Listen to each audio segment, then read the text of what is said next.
नमस्कार, एक बार फिर मैं आप सबका स्वागत करता हूं मेरे YouTube चैनल के ऊपर।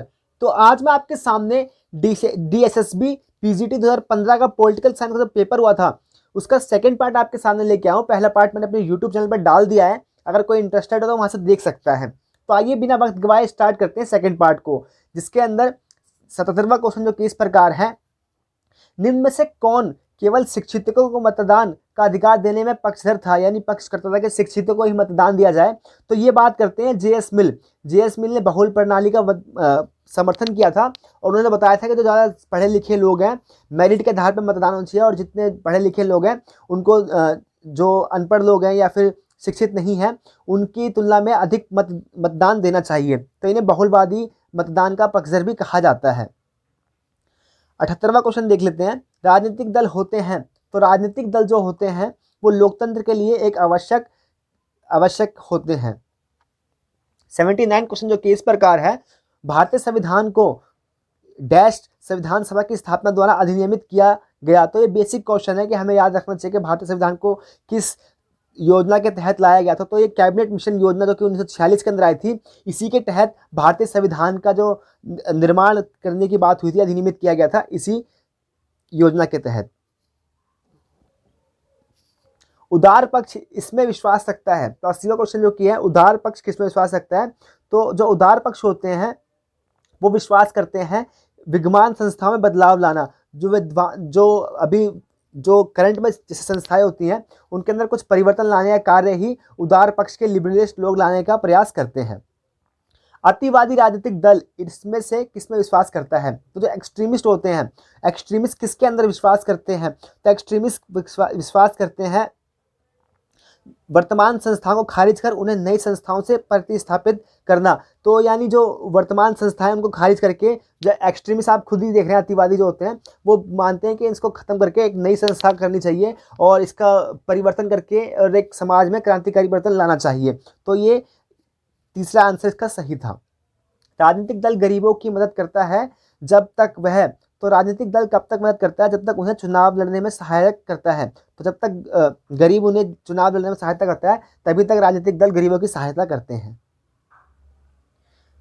83 क्वेश्चन है जो कि इस प्रकार है। राजनीतिक दल संविधानात्मक शासन की सही कार्रवाई में इस प्रकार योगदान देते हैं। तो राजनीतिक दल किस प्रकार से राजनीतिक गतिविधियों के अंदर योगदान देते हैं? वो देते हैं जो देश में समस्याएं होती है उनके बारे में लोगों को शिक्षित करना। राजनीतिक दलों का कार्य होता है देश के अंदर जो समस्याएं होती हैं उनसे लोगों को शिक्षित करवाना ही राजनीतिक दलों का प्रमुख कार्य होता है। ये लोकतंत्र के लिए बहुत महत्वपूर्ण माना जाता है। 84वां क्वेश्चन जो कि इस प्रकार है। राजनीतिक दल इस प्रकार अलोकतांत्रिक हैं। तो लोग राजनीतिक दल किस प्रकार से अलोकतांत्रिक हो जाते हैं? वो होते हैं वह अपने सदस्य को अपने विचार स्वतंत्रता से लोगों के सामने रखने की अनुमति नहीं देते। तो ये उसका सही है कि जो राजनीतिक दल होते हैं वे अपने सदस्य को अपने विचार स्वतंत्रता से लोगों के सामने रखने की अनुमति नहीं देते हैं, क्योंकि जो पार्टी की जो विचारधारा होती है उसी को उनके समक्ष रखना पड़ता है। लेकिन जो वास्तविक तौर पर जो कैंडिडेट होते हैं वो अपने विचारों को नहीं रख सकते हैं, तो इसीलिए ये अलोकतांत्रिक भी माना जाता है। 85वां क्वेश्चन है। ब्रिटेन के दो मुख्य राजनीतिक दलों के नाम क्या हैं? तो इस क्वेश्चन को भी याद रखें। ब्रिटेन का हो गया या अमेरिका का हो गया या जर्मनी का हो गया, जितने महत्वपूर्ण देश है विश्व के अंदर उनके कौन कौन से दल हैं उन सबको याद रखें। कहीं ना कहीं मैचिंग के अंदर क्वेश्चन आ जाते हैं ये। तो जो ब्रिटेन का पूछा गया था इसके अंदर ब्रिटेन के जो महत्वपूर्ण दल हैं वो लेबर और कंजर्वेटिव पार्टी है। अमेरिका के मुख्य राजनीतिक दल कौन से हैं? अमेरिका भी पूछ लिया गया है। तो ये क्वेश्चन कहीं ना कहीं हमारी जानकारी को भी इंक्रीज करता है। बहुत अच्छा क्वेश्चन पेपर है ये। रिपब्लिक और डेमोक्रेटिक अमेरिका के राजनीतिक दल हैं। तो एक मिनट में देख लेता हूँ इसको, थोड़ा ऊपर नीचे हो गया ये। 87 क्वेश्चन जो कि इस प्रकार है। दो दल पद्धति इसलिए बेहतर है। तो दो दलीय पद्धति होती है वो किस लिए बेहतर होती है? तो वह शासन में सहजता में बदलाव लाने को संभव बनाती है। तो दो दल जो प्रणाली होती है वो शासन के अंदर बदलाव लाने के लिए संभव बनाती है दो दलीय व्यवस्था।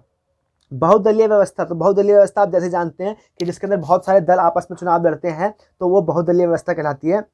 एक देश में दो या दो से अधिक राजनीतिक दल हैं जो अधिकार हासिल करने का लक्ष्य रखते हैं। तो ये है बहुदल राजनीतिक व्यवस्था।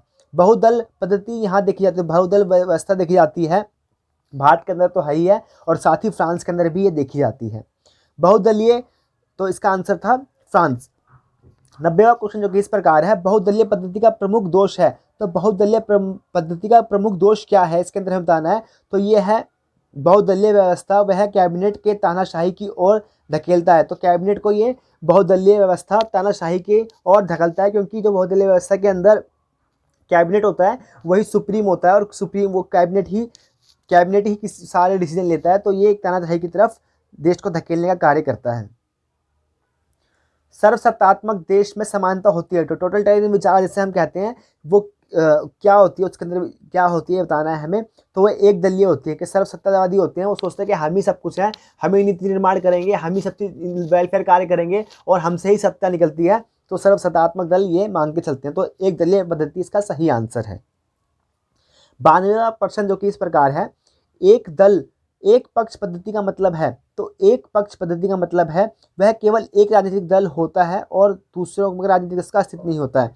तो जो आप नाम से खुद ही समझ रहे हैं कि एक दलीय व्यवस्था क्या है। तो एक दलीय व्यवस्था के अंदर एक ही दल होता है। जैसे चाइना के अंदर सिर्फ एक ही दल है और उसके अंदर दूसरा दल नहीं है। तो एक ही दल का शासन होता है और एक ही दल सारे कार्य के अंदर अपना कार्य करते हैं। हित समूह यानी इंटरेस्ट ग्रुप क्या है। तो इंटरेस्ट ग्रुप जो होते हैं वो आम लक्ष्य वाले लोगों का समूह जो अपने सदस्यों के हितों को आगे बढ़ाने की दृष्टि से लोक कार्य की दिशा को प्रभावित करने की कोशिश में रहता है। तो ये हित समूह यानी कि जो लोगों के जो समूह होते हैं वो अपने हितों के लिए कार्य करते हैं और अपने हितों को पाने के लिए ही वो प्रयासरत रहते हैं। 94वां क्वेश्चन जो कि इस प्रकार है, हित समूह का एक मूलभूत वैशिष्ट्य है। तो क्या इसकी विशेषता है हित समूह की। तो हित समूह की विशेषता है वह अपने सदस्यों के हितों को आगे बढ़ाता है। आप खुद ही देखते हैं कई ट्रेड यूनियन होती है या व्यापार की यूनियन होती है, या हम देखते हैं कि अलग अलग यूनियन होती है। तो वो अपने यूनियन का बढ़ावा करने के लिए करती है, तो अपने सदस्यों के हितों को आगे बढ़ाने का वो कार्य करती है। हित समूह यह पाए जाते हैं। तो हित समूह किस देश में पाए जाते हैं। तो हित समूह पाए जाते हैं केवल लोकतांत्रिक देश में, पूंजीवादी समाज में, केवल संविधानात्मक देश में। तो ये इसका सभी सही है। लोकतांत्रिक देश में भी होती है, पूंजीवादी समाज में भी होती है, केवल इसमें भी होती है। हित समूह हर देश में पाए जाते हैं। तो यहाँ पे चुनाव है दोस्तों, थोड़ी आवाज़ आपको आ रही होगी तो इसके लिए मैं आपसे क्षमा चाहता हूँ। 96वां क्वेश्चन है, एक व्यक्ति सदस्य हो सकता है। तो एक व्यक्ति सदस्य हो सकता है या तो वो प्रभाव समूह का हो या राजनीतिक समूह का हो। तो दोनों समूह का इकट्ठे एक समय पर नहीं हो सकता है, वो प्रभाव समूह का होगा या फिर राजनीतिक दल से संबंधित होगा। राजनीतिक दल संविधान और इसके बीच की महत्वपूर्ण कड़ी के रूप में सेवा करता है। तो राजनीतिक दल किसके रूप में कार्य करता है। तो ये मतदाता के रूप में राजनीतिक दल होता है। संविधान और इसके बीच, तो राजनीतिक दल और संविधान और इसके बीच महत्वपूर्ण कड़ी के रूप में सेवा का कार्य करते हैं मतदाता। राजनीतिक दल इसके सफलतापूर्वक कार्रवाई के लिए अनिवार्य हैं।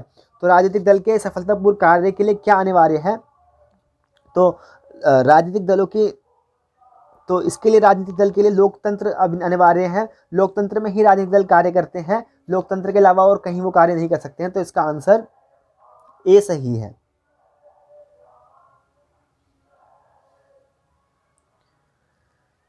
99वां क्वेश्चन देख लेते हैं, दो दल पद्धति का मुख्य दोष है। तो दो दल जो पद्धति होती है वह कैबिनेट को तानाशाही की ओर ले जाती है, वह देश में दो शत्रु गुटों में बांटती है, वह निर्वाचन गणों का विकल्प का काम करती है। तो वह बहुत महंगी होती है। तो ये निर्वाचकों में के अंदर विकल्प का भी काम करती है दो दल पद्धति, क्योंकि एक दूसरा विकल्प होता है और किसी को भी चुन सकते हैं। तो ये विकल्प का कार्य करता है दो दल पद्धति।